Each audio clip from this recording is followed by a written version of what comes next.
Whoever you are, holding me now in hand. Whoever you are, holding me now in hand. Without one thing all will be useless. I give you fair warning before you attempt me further. I am not what you supposed, but far different. Who is he that would become my follower? Who would sign himself a candidate for my affections? The way is suspicious, the result uncertain, perhaps destructive. You would have to give up all else. I alone would expect to be your sole and exclusive standard. Your novitiate would even then be long and exhausting. The whole past theory of your life and all conformity to the lives around you would have to be abandoned. Therefore, release me now before troubling yourself any further. Let go your hand from my shoulders. Put me down and depart on your way, or else by stealth in some wood for trial, or back of a rock in the open air. For in any roofed room of a house I emerge not, nor in company. And in libraries I lie as one dumb, a gawk, or unborn, or dead.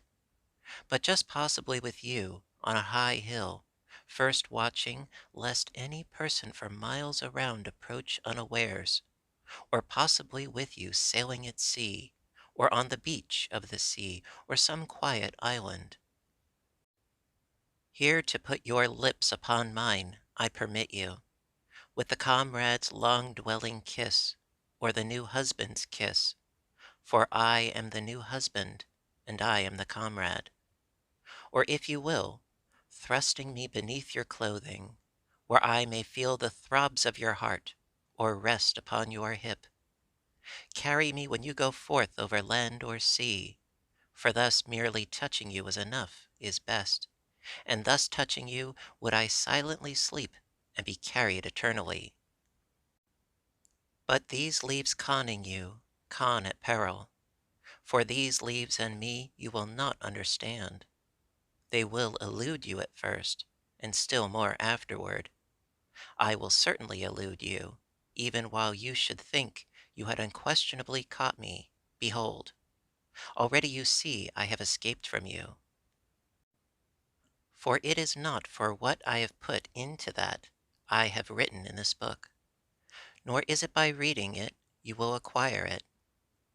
Nor do those know me best who admire me and vauntingly praise me. Nor will the candidates for my love, unless at most a very few, prove victorious.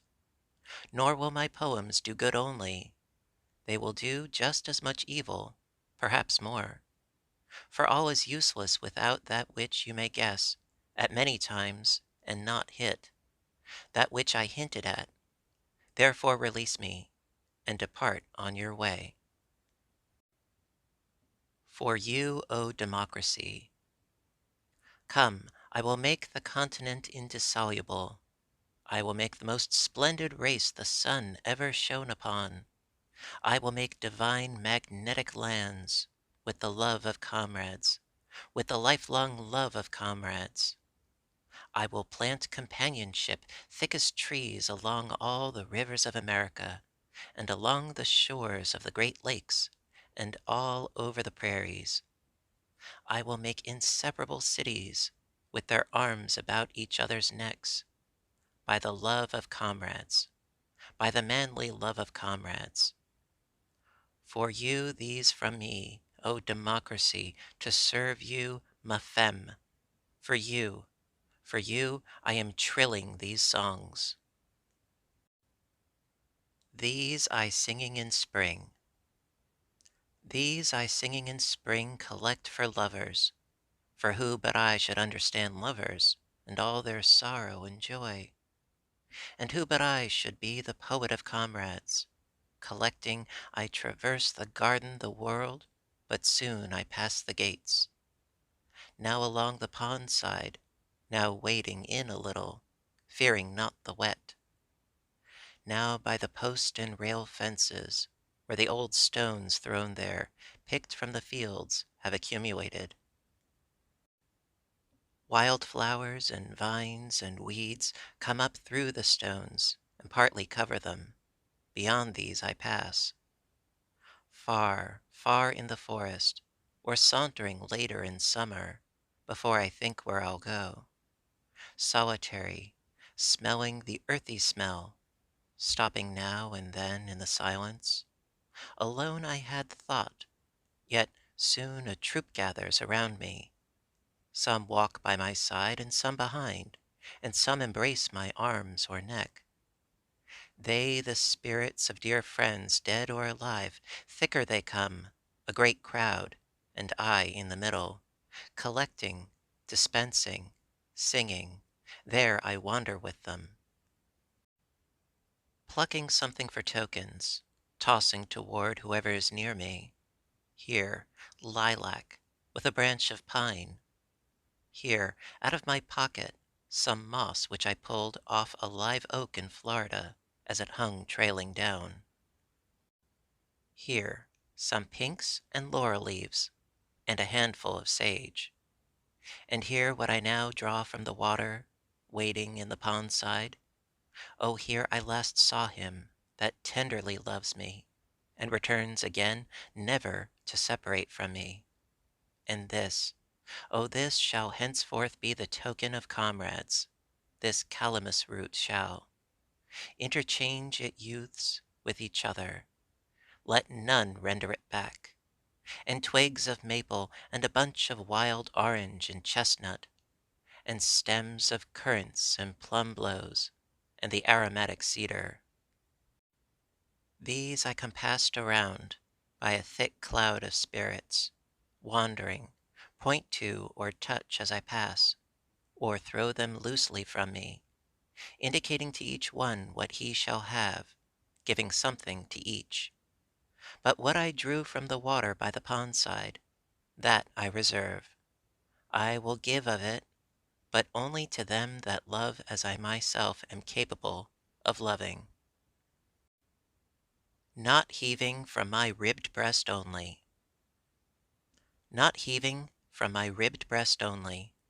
Not in sighs at night in rage dissatisfied with myself. Not in those long drawn ill suppressed sighs.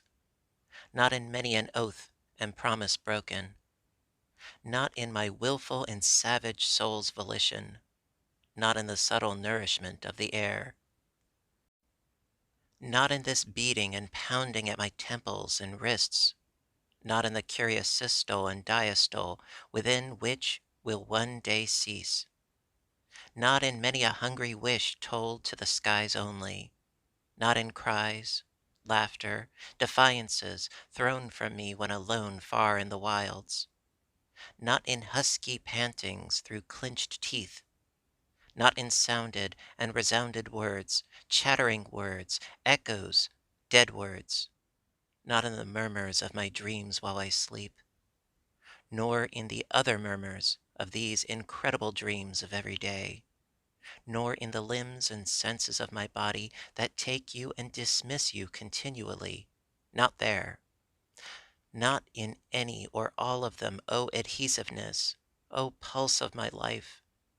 Need I that you exist and show yourself any more than in these songs? Of the terrible doubt of appearances. Of the terrible doubt of appearances. Of the uncertainty after all that we may be deluded. That maybe reliance and hope are but speculations after all. That maybe identity beyond the grave is a beautiful fable only. Maybe the things I perceive, the animals, plants, men, hills, shining and flowing waters, the skies of day and night, colors, densities, forms, maybe these are, as doubtless they are, only apparitions, and the real something has yet to be known. How often they dart out of themselves, as if to confound me and mock me. How often I think neither I know, nor any man knows aught of them. May be seeming to me what they are, as doubtless they indeed but seem, as from my present point of view, and might prove, as of course they would, not of what they appear, or not anyhow, from entirely changed points of view. To me these and the like of these are curiously answered by my lovers, my dear friends, when he whom I love travels with me, or sits along while holding me by the hand, when the subtle air, the impalpable, the sense that words and reason hold not, surround us and pervade us, then I am charged with untold and untellable wisdom. I am silent. I require nothing farther. I cannot answer the question of appearances or that of identity beyond the grave. But I walk or sit indifferent. I am satisfied. He a hold of my hand has completely satisfied me.